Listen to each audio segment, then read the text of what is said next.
I'm Alex Larson, dietitian, Ironman finisher, and host of Endurance Eats, the podcast where we break down the science of endurance nutrition and turn it into clear, practical nutrition advice to revolutionize how you think about fueling your body. So grab a seat, or keep moving if you're out training, and let's get started.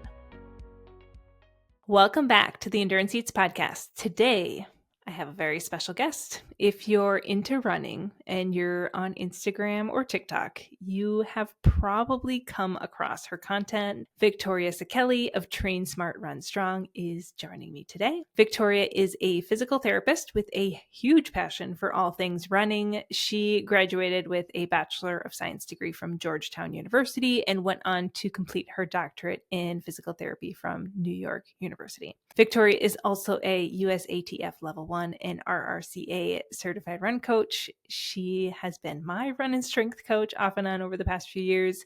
I can definitely vouch for the fact that she is dedicated to helping runners of all levels by using her skills and knowledge to support runners who are rehabbing from an injury, interested in injury prevention, and looking to improve their training with custom running programs. She's been very open on social media talking about her journey with nutrition as a runner, and we're going to dive into that today. So here is Victoria Sekely. Hey girl, I have been looking forward to this all week.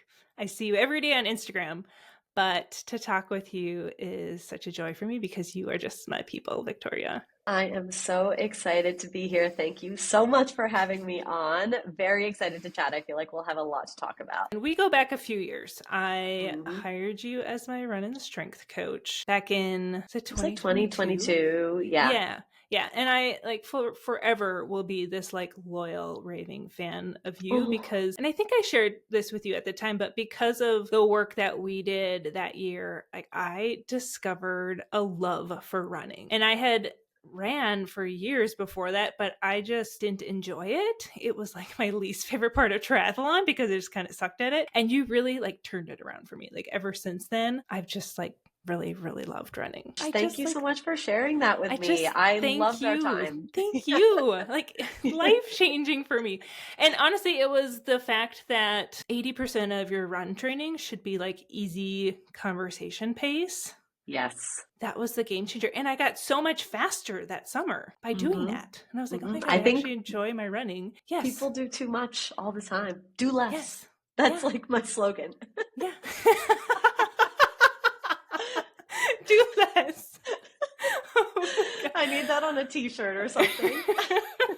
Oh, yes, do less. I love that because I think for years I had just been trying to keep up with other people who are maybe faster than me, and it just was always a struggle, and I hated that. And then when I just gave in and just trusted the process with you of okay, I'm really going to just go slow and easy effort. And then it was whoa, my heart rate is way lower and I'm going faster now than I did a month ago. It was really interesting to me how shocking, when you hire an expert and you see improvement when you do the work. Yes. It's shocking. Also kudos to you for trusting me with that, because I think it takes a lot of just having that understanding on your side as well to actually do it, because it's hard. It's really not easy. It is way easier said than done. So it also says a lot about you, where you just kind of took that advice, even though it's something a little bit different than maybe that you had been doing before. And I think it's just such valuable information. And honestly, it kind of goes beyond running as well. And also just comparing yourself to faster runners on Instagram and people who constantly, we feel they're doing everything and they're doing constantly more than what you're doing. And just kind of having blinders to that and trusting the process. That's the most important part. And that comes from you. So, kudos to you on just sticking with the journey and following through. So yeah. For you, did you always love running? Where did that start for you with running? I have always loved running. That's a kind of a loaded question. But let's kind of break it down. Running was really my first love when it came to sport. My main sport growing up was tennis. My entire family played tennis. Tennis was the one thing that I didn't have a choice. if I showed up, like I had to show up to Yeah. practice. So running was kind of something that I discovered for myself as I got older and a little bit more independence. It was a way for me to like kind of just do my own thing and be under control in one aspect, which I'm sure we'll get deeper into, like what that actual control led me to do in not so such Mm. good ways. But that it really was my first love, just kind of going out there, headphones in, no watch, no phone, like back in the day, just like kind of going out. Would I run the whole thing? Maybe. Would I stop and walk? Maybe. Would I, like it was just the time that I could spend outside meant so much to me. And that is truly, that's how I fell in love with running. It was something I did for myself on my own time, on top of tennis practice, like on top of everything else going on in my life. And that's how I fell in love with it. Now, obviously that love and passion grew to become, part of my work and my job. And recently I have been kind of struggling with that true love and passion because now it's Mm-hmm. become my entire day. And that is something 10 years ago, if you told me, hey, you're going to be talking about running all day long to people who also love running, I would be like, no way. Like, that is the coolest thing ever. Like, I can't wait to get there. That's amazing. Now that I'm here, though, it is one of those things where it's like, okay, now I'm kind of struggling to find the love in my own running journey because I mean, it's really hard to talk about, do and listen to and go on podcasts and listen to podcasts and talk to my peers and go on Instagram and go on social media and all day is running.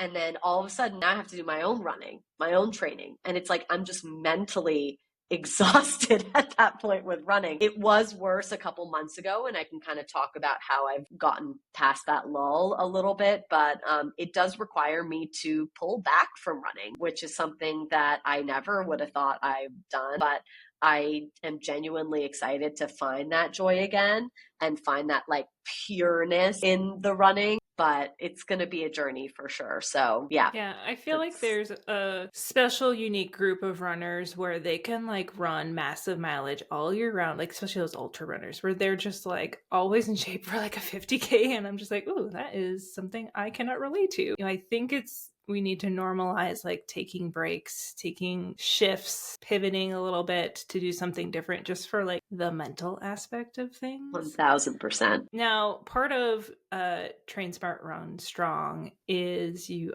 do also strength training as a physical therapist. When did the strength training stuff start? Was that just from you becoming a PT? Did you do it beforehand? Like, where did that get started? This is kind of a funny story.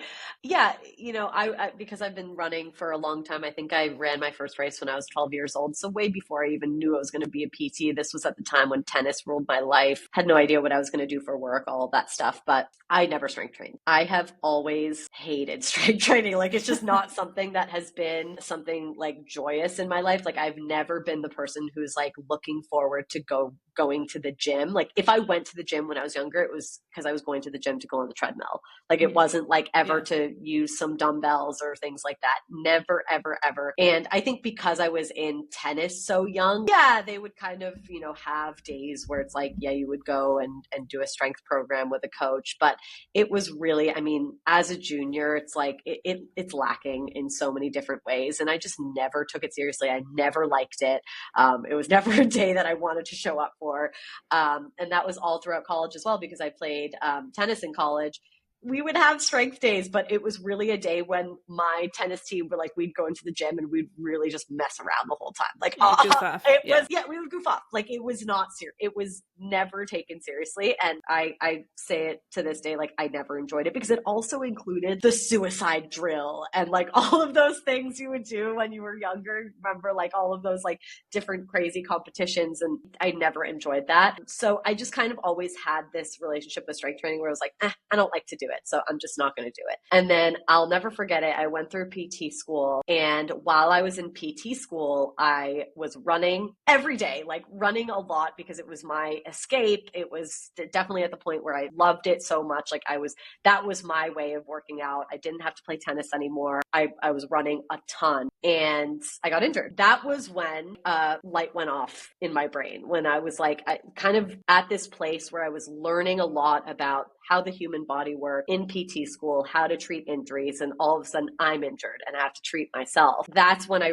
really started to appreciate the connection between strength training and becoming more efficient and reducing your risk of injuries as a runner.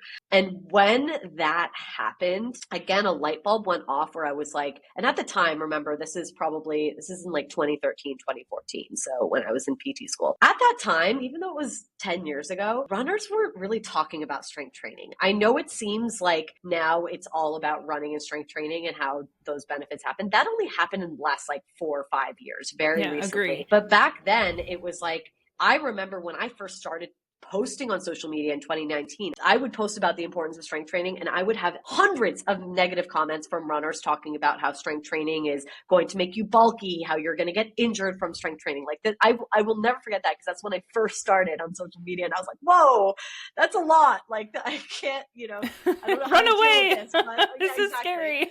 My first kind of like real step into the negative comments on social media. But when I first got injured, that's when I recognized like, wait, a lot of runners don't understand this link between strength training and running. And that was also around the time when I had, graduated PT school, just started my first job. I was working very close to Central Park in like Midtown East area in New York City. Lots of runners around that area and just like an outpatient orthopedic clinic. So lots of people coming in general. Like I think my caseload was, it was like every half hour was booked the entire time. So just a ton of volume in that first job. And I remember thinking like, I was really kind of the only one there. There were a couple of us who liked running, but I was one of the main ones who was like, I want to work with runners. Like I want to do everything I can to specialize in running as a physical therapist. I took every PT continuing education course about running under the sun.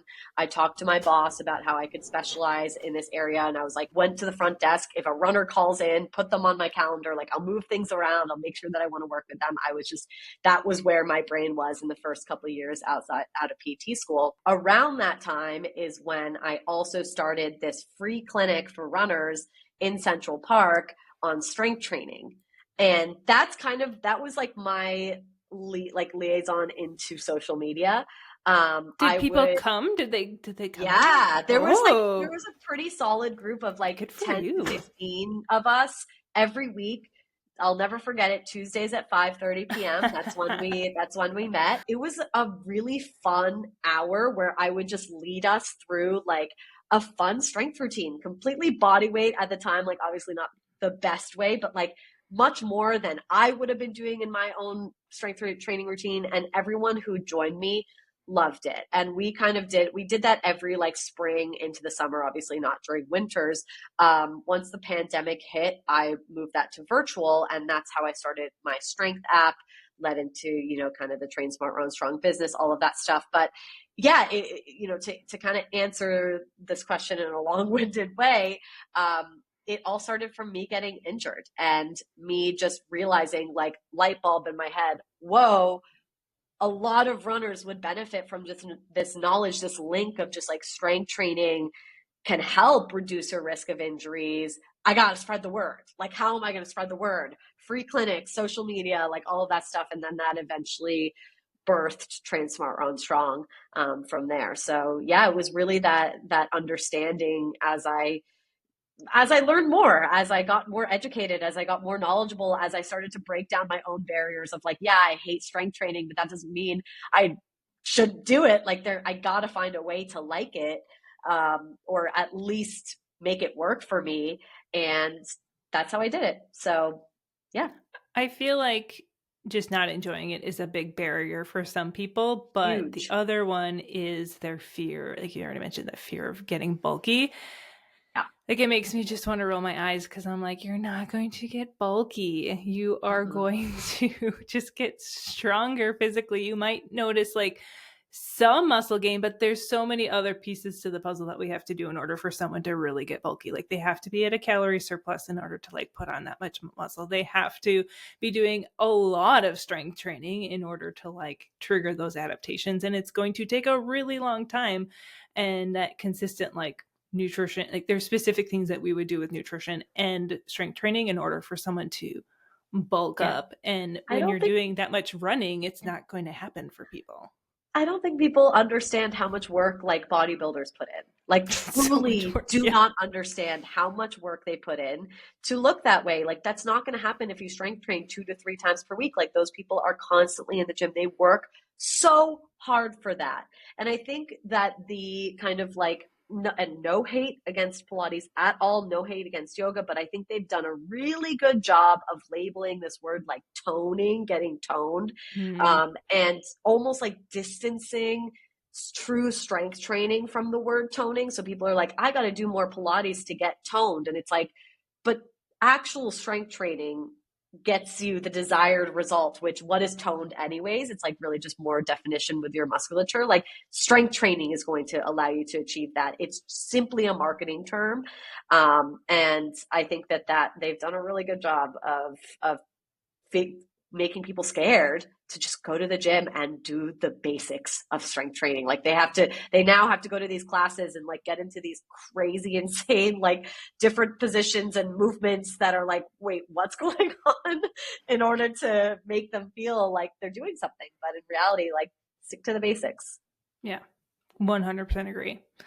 Now, like you mentioned injury, you had that injury when you were in PT school. Yeah. And I feel like if a runner or any endurance athlete for that means wants to prevent injury or they've had chronic injuries, I feel like best practice is the combination of strength training and adequate nutrition, hands down. Like if you have both of those two, it is like It's the huge. perfect It's it's the huge. perfect Yeah. recipe to really Yeah. keeping the injuries away. And being able to keep the injuries away just allows you to consistently train longer and not have to take those breaks to heal like a stress fracture or a strained muscle or like a tendonitis. Like I feel like the combination of those two is like Yeah. it's a Yeah. beautiful thing. Yeah, just to kind of add nuance to it because I always feel like I have to say that it's not everything. Like Yeah. because I still feel like there are so many runners I work with who are nailing their nutrition, nailing their strength training, doing everything perfectly, and like injuries are complex Yeah. ultimately. But big but strength training, nutrition, huge pieces that you can control, which is what makes it so valuable. So much more valuable than like some of the other factors. Like mental health is a big one, obviously, like sleep is a big one, but like oftentimes we can't control if like something big happens at work, or we can't control if like a family member passes away or gets sick, or if you get like those are so many different things that are Or out of our control. or if But you like yeah, trip on your kid's stroller and like or like right, fall off exactly. a curb, We can't like that control stuff that. obviously you can't. Yes. Obviously. Yeah, Yeah. but like strength training and nutrition consistently, like doing really well with those two, I mean, it does wonders for you. Yeah. So, yeah, I completely agree. The Yeah. mix I of the actually two. had a triathlete, summer of 2024 who um was training for an Ironman and we had this kind of stretch where she was like, my legs feel so heavy. She goes, I just did this 10 miler in the Twin Cities. And she goes, it felt awful. She goes, my legs just feel so heavy. And I'm like looking at her nutrition and I'm like racking my brain. I'm like, what am I missing here? It was like, it's kind of like, I was kind of freaking out. I was like, am I good at my job kind of thing? And then like, I was like, there is no reason for you to be feeling this way with how you're fueling right now. Like she was at her maintenance calorie. She was like rocking her nutrition. And then I was like, tell me about your training. Like, tell me like what's going on. And she's like, I've been wondering about that too. She goes, I haven't been talking with my coach a lot. He's just been assigning me stuff. And I am really kind of questioning if I'm doing too much. And so then I was like, well, I'm not telling you to fire him. I was like, but maybe you need to have a conversation with him. And Communicate. she's like, yeah. And so then she scheduled a call with him and he no showed. And she was like, well, this is a sign. And she ended up like letting Wait, him that's go. And insane. I was like flabbergasted. Like, Yeah, I that's was like, bizarre. Yeah, how can you just no show to no, your client's call and like be radio no. silence? And so then she was like, we're gonna have to part ways. And I Yeah. felt like a bad just because like Minnesota nice. I'm like, oh, but at the same time, like they kind of deserved it. Like they were totally overtraining her. She wasn't getting any recovery. And I was No. like, Yeah. please take some time off, do some lighter workouts for this next week. Cause she had a race coming up. And then she came back and then she ended up qualifying for Kona this like in the fall. Oh, that's So like amazing. Oh, thank goodness. so That's, excited. yeah. But I was like, you were about to get injured, girl. Like the way that her body was just totally rebelling. So I think it's also just really important to make sure that you're not overdoing it in your training and you're taking that time to recover. Well, I think a really important piece that you highlighted there, and something that I really want to get across on this episode as well, because, talking about the importance of strength training and how it can prevent injuries and reduce your risk and all that. What I have been seeing recently, and this has been my fight on social media, and people are not taking it in the nuanced way that I want them to take it because social media is inherently not nuanced, which is very frustrating. So I take every opportunity on podcasts to like really explain this in depth. What I am seeing, and this is dangerous, people are seeing that, okay, strength training prevents injuries. So when they start training for a race, all of a sudden they're in their peak weeks. They feel something coming on, a niggle of an injury, or they're starting to get injured. They're like, shoot, okay, I'm just going to add in exercises. I'm going to do more strength training because strength training prevents injuries, right? So I'm just going to add strength training into the peak week. No. And this is what I need people to understand is like strength training is a tool in your toolbox, but is not a blanket statement. Strength training prevents injuries in every situation. That it's so important to get that across because I have seen this happen and I've had people book calls with me where they're 4 weeks out, 5 weeks out from their race and they're like, what exercise should I start doing? And I'm like, we're not adding any exercises. Like this Yeah. is not the time to add exercises. Like here's what we're going to do. We're going to modify your training plan. We're going to make sure that you can get your runs in because this is a very important part of their training cycle to get your runs in. We're not going to be adding in exercises because that's just going to fatigue your musculature and make you feel even worse for running, which is the most important thing that you want to do if you have this goal race on your calendar. So super important to highlight that it's like, that's exactly what I mean when I say injuries are complex. So yes, hear this. You should, and you probably need to be strength training if you are really serious about reducing your risk of injuries. But that does not mean you just start strength training randomly. It doesn't mean you have no plan with it. It doesn't mean you pick it up in the peak weeks of your training. Like it's a nuanced conversation, and it is really important to note that it doesn't just like happen randomly. Like Yeah. there is a way If to you're do it. starting to get injured, my first response to anyone is go see a PT. You Mm-hmm. guys are like wizards But when it that's comes to here's my thing. Here's my thing though. And we're getting deep in this podcast. The problem that we have with the medical industry right now is when you go see a PT, like we graduate PT school as generalists. So you're going to most likely see a PT if you're using your insurance, going to see a PT that might not know much about running, is dictated by insurance and how insurance is going to treat you. And they are 9 times out of 10 going to say, stop running. Let's add these exercises in, and then we can slowly get you back to running. How is that going to be helpful when Oh, you that's are 5 weeks interesting. out from your race? I guess in all of the PTs that I've used, and it's been quite a few over the years, I've never had them say stop running. I've had them Well, just I meant like in this situation, like, and a lot of them are good. They know that in many cases you don't necessarily have to stop running, but not many of them are going to take a look at your training plan and Mm. modify your training plan. They're just going to say, okay, it hurts when you run. Let's stop running and let's add these exercises in. They cannot bill insurance by just looking at your training plan and not giving you any exercises. Mm. It's just not, that's not how the medical system works right now. So I think in many cases, if you're just starting your training and you're many months out from the marathon or like whatever you're training for, and you're going to see PT, I'm sure it can be very, very helpful. And there are many PTs who know exactly what they're talking about. But I want to urge you to also understand that many, many times it's not part of our job to look at your training plan. If you have something, it's a part of our job to help your injury heal, but that might not be the best way to run the race. And that's kind of in that idea, that's where like the Train Smart, Run Strong business really came to be, because we're missing a lot of that. We're missing that transition between, okay, how do I deal with an injury in a certain stage of training? And a lot of that is going to require modifications of your training plan and not much exercise. And that's like exercises, like strength training. And that's okay sometimes, because strength training isn't always the answer. Yeah. Yeah. Love it. Okay. I want to talk about the New York City Marathon. Yes. That was your first marathon, right? It was, yes. Okay. So, so those that don't follow you, what I want you to share, like, what was your expectation going into the race? How differently did it play out for you? So differently. Okay, I went into this race like so confident.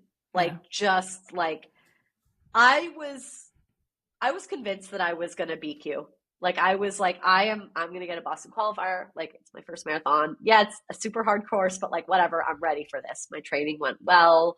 All of that kind of stuff. I was like, yeah, this is the race. I'm going to do it. Yeah, no, everything went wrong.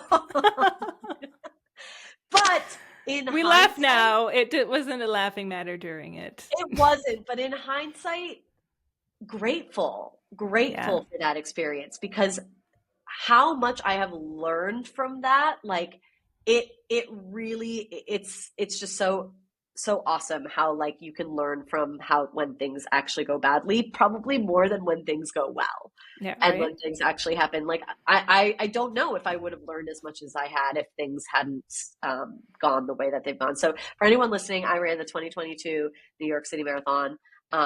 Weather was horrendous. I'm sure it was very hot and humid, like unusually warm for October. I think, I mean, the dew point was, it was to the point where it was like dangerous. Like they sent out multiple emails saying like it is dangerous weather. Like I am sure they considered maybe even canceling it. Like I saw some posts that was like, is it even like ethical to send the runners out? Because with the New York City Marathon, you're not starting at 7 a.m. The first start goes out at 9 a.m. and some people start at 11:30 or noon. Like that's a pretty late start. And to be running in conditions like that, like if you just said the temperature, it was like 75 degrees, that's not too bad. No, it was the humidity and the dew point that really, really messed us up. And honestly, like that's where it all started for me. I was not expecting perfect conditions, but I was just at that time like, I don't care. I'm gonna run it. Like I'm good in hot weather. Whatever. I'm good in hot. What? Like who's good in hot weather? Like you're never gonna. It just, I don't know what I was thinking. It seems at this point like even longer than 2 years ago. Like it literally seems so long ago because I have learned so much since then. So, long story short, at the time, because it was my first marathon that I was running, I was really novice when it comes to fueling. Like I took a couple gels for sure, better than before. Like before that, I was barely fueling at all. But I would take like a gel every, 4 miles. It was really not something that I took very seriously. I was like, okay, I'm fueling. So that means I'm fueled. And so wrong. Yes. So wrong. I mean, I will say that when I was what, because I follow you very closely on Yeah. Instagram because I know you, and so Yeah. I was watching kind of what you were sharing, and I just like had this sense of like I feel Yeah. like she's still not fueling enough, but I'm not. It's not my place to really Yeah. say anything, and I kind of have to go through it. And you know what's funny? I see that happen with other runners on social media right now. And it's like, I feel like you're underfueling, but it's not my place to say it. I could mhm. make posts about it and I can try and inform you through the posts. But like, if someone, like, if you'd reached out to me at that time and been like, you're underfueling, I would have been like, no, I'm not. I Like, know, I'm right? not. Like, I had to go through it. I had to do it. I You had to had to get that experience. suffer. And thankfully, like crossing my fingers, thankfully, I didn't end up with an injury. But for Mhm. many people, that's not the case, right? So, like, I was lucky in that sense that I was underfueled and not injured. Does that mean my performance was absolutely affected for multiple reasons? But yes, I was underfueled, knowing what I know now, underhydrated, just like all of those different factors. I started out way too fast. I was way overly confident for a course like New York City, which is super hilly, very challenging. Um, just a lot of factors that went wrong. I'm thankful that I crossed the finish line. Um, every day, I consider like, I mean, I was very close to dropping out multiple times in the race. Like, to this day, I don't know how I finished. Like, I really don't, because it did not feel good at all. I think what I regret the most is the fact that this was my hometown in the Mhm. time that I lived in Manhattan. I moved across the river now, so I don't live in Manhattan anymore. I think that just that one point I put pressure on myself in that sense too, is like, this was special for me, which means I have to show up on that day and do well, and I didn't. I really, really am sad that I didn't just try and enjoy it, because by the time I, like, after probably mile 12 is when I start to feel really ill. At that point, it's like I could not enjoy the crowds. I was hurting every single step after that. And I think that kind of took away my experience. So I know I will be back to the New York City Marathon at some point, maybe like 10 years down the line. But for now, I will let that memory rest and just learn from it as much as I can. Yeah. I feel like there was a point where I saw, at least from your social posts, that you were starting to take more gels and chews during your training runs. You were intentionally hydrating more. I can specifically remember one post where you were like, oh my God, I did this one thing and it made this huge difference. And you were like, shared how Yes. you were brought a water bottle with you. You were hydrating. You were specifically drinking certain amounts at certain times, and you were starting to feel way better. And you're running. Was it the NYC Marathon that was that pivotal moment for you to increasing your fueling? Where was that moment in there where you decided to make those changes? It was training for Chicago. Oh, okay. So, yeah. So, for anyone who's listening, I did New York City 2022, Chicago 2023. So, after New York City, because it was such a hot year, on first reflection, I was like, it was hot. That's what happened, Hmm. right? Like, it's really easy to pass it off as like, it was hot. That's why I fell apart. When in reality, it's like, it was hot and I was underfueled. You know what I mean? Like, Mm-hmm. it's both, and on all of it, and many other things as well. But on first thought, I was kind of like, I was just mad that we had such a hot year. Like, that's what I was thinking for the first couple months. Then then I actually signed up for the Chicago lottery the night of the New York City Marathon. So, like, I came home and I was so upset that I put my name into Chicago, found out I was running Chicago a couple weeks after that, and pretty much started training from there. And I remember it was the one specific moment that you're looking for, and that is actually literally happened in one specific moment. Is at this point, it's now like, my Chicago Marathon training is picking up. It's like mid-June, I think, or maybe even early July.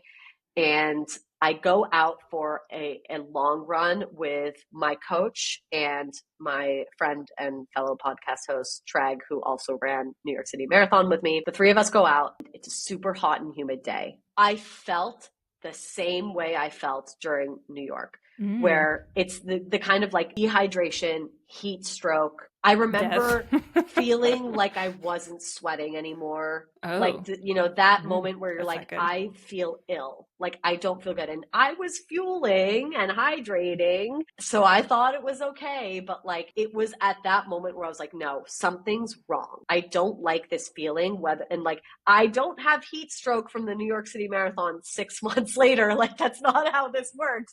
So what am I doing wrong? And that's when I intentionally, I think around that time is when Garmin came out with the feature that like calculates your sweat loss, which is probably not very accurate. It gave me enough to be like, I wonder how much like sweat I could potentially be losing. Even if it's not 100% perfect, like it'll give me some kind of like ballpark. Sometimes, yeah.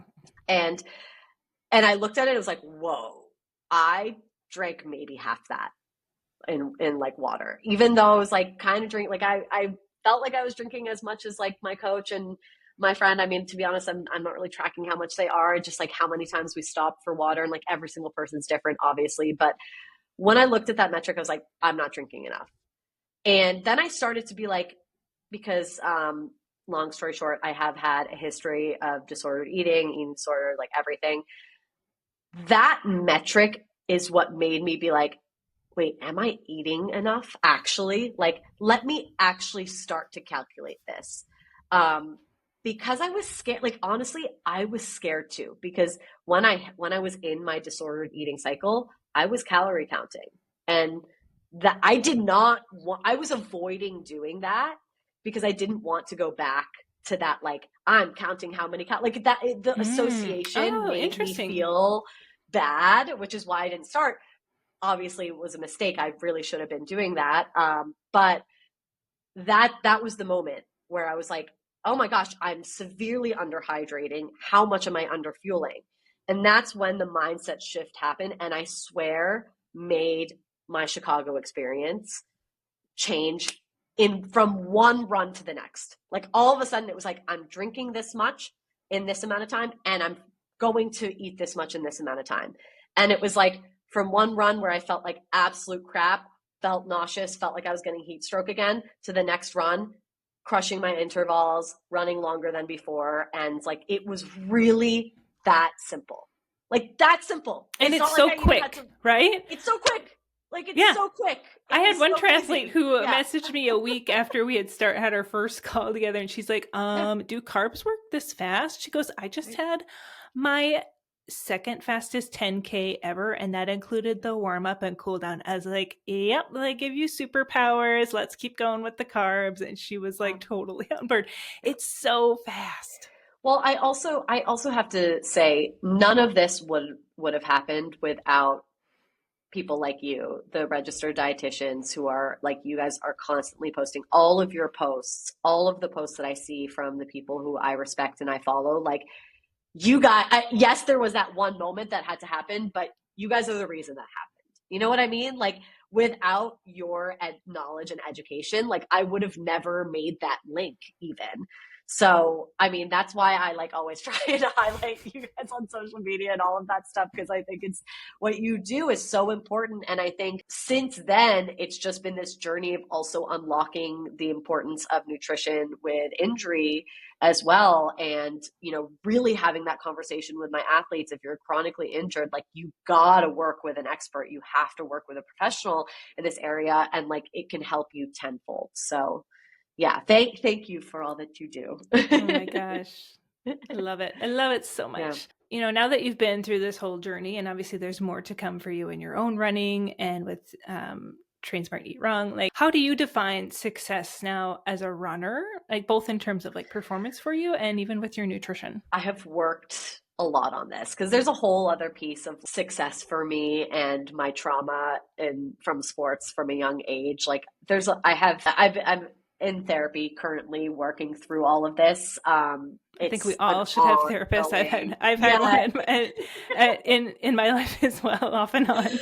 it's an ongoing process. I think what I'm really trying to work on is kind of like what you said, like defining success in ways that are outside of just like the numbers, like Mm-hmm. what my pace is, what my PR is in a race, all of that kind of stuff, and equating that to how am I recovering? How much fuel am I able to take with me? Am I feeling good in training? Am I feeling good ramping up these miles? Am I supporting my training well? Like all of those pieces. Because at the end of the day, as a coach, I can take a step back and look at an athlete who maybe has been working on PRing and we've been doing all the things, strength training, nutrition, everything's in place, and yet get to race day and it doesn't go well. And then you get to another race and it doesn't go well. As a coach, I can step back and be like, I know it's going to happen for that athlete. It's going to happen. Like, it's not a question. But for myself, it's like, why isn't it happening in this moment? Why am I not running a perfect race every time I race? Well, it's hard when it's yourself, right? So I'm trying to take that step back and be like, I know all of the work that I've been putting in. I know the way that I've been feeling and the way that I've been making progress. And even if it doesn't happen on these specific days, doesn't mean it's not happening behind the scenes. And it takes years for that to happen. I know that intuitively as a coach, for that, quote unquote success to really be measured in the way that our sport of running measures it, right? So to rid myself of those expectations, that's number one. And that is way harder done than said, easier said than done. Yeah, it's going to be an ongoing battle and I'm currently in it. So I don't really have all the answers. I think therapy is an important part of it. And just like exposure therapy in that sense, like running races. I have a race this weekend. I have another one in a couple weeks. I would be lying if I didn't say like, I'm nervous to see what happens. I'm also going back to a course where I had a panic attack on last time and I'm towing the start line this weekend. So my one goal, my one measure of success for this weekend is finish the race without having a panic attack. That's it. That's literally it. That's my only goal going into this weekend. So, hoping that my expectations can really be there in that place when I show up to that race. It's hard. It's hard for me because I have a very long history of competitive sports. I played tennis tournaments when I was literally 7 years old, and it was an incredibly toxic environment. So I have a lot of work to do on that, but it's happening. So one day at a time. I love it. What advice do you have for runners who are just getting started in their own nutrition journey? Ooh, that's a good question. I think the most important thing is kind of the same with everything else, but like the most important thing is to really trust the process. It happened one night to the next for me, but really, yes, that's when the change happened, but it was building in my mind for months and months and months before that. Give yourself grace. Give yourself time. I love what you guys always say on your social media, like start small. And it is kind of a little bit, it's not realistic for us to sit here and be like, it does happen. One day you wake up and all of a sudden you have great nutrition. And like, that's not really realistic in the way that we described it before. Like I said, I was building all of this information in my mind for months and months and months and learning from my mistakes and making mistakes in order to get there. So in reality, it didn't happen one long run to the next. But so I guess in a way, it's like, just stay the course. Like nutrition is so powerful and it's going to take some time to get there, but trust the process. You will get there. Yeah, I always find with athletes that it takes a while for them to be ready to start Yes. working on nutrition. Yeah. And maybe that was the moment for me. Yeah, Yeah. it just happened when it needed to happen for you. Like Yeah. you can't really force it sometimes. And everyone's a little bit different in that. And I will say this is kind of an observation that I've had over the years is I get a lot of applications from athletes in my one-on-one program is usually on a Sunday or a Monday because they Long have run. had a race or a long run that just went brutally bad. Yes. And that was that pivotal point of like, I need to figure this out. Yeah. I'm done with those bad runs. And that is the moment that it happened for me too. I was done with feeling like that. And I think it's even harder for someone who has a similar history to mine, where it's like, even if you haven't had a full blown eating disorder, but maybe if you've been, been like affected by diet culture, like all of that, it takes a really, really long time to get rid of these ideas that we have been pushed towards for literally our whole entire lives. And in many ways, the nutrition journey kind of starts by breaking down those barriers first. I think that's kind of what I had to go through.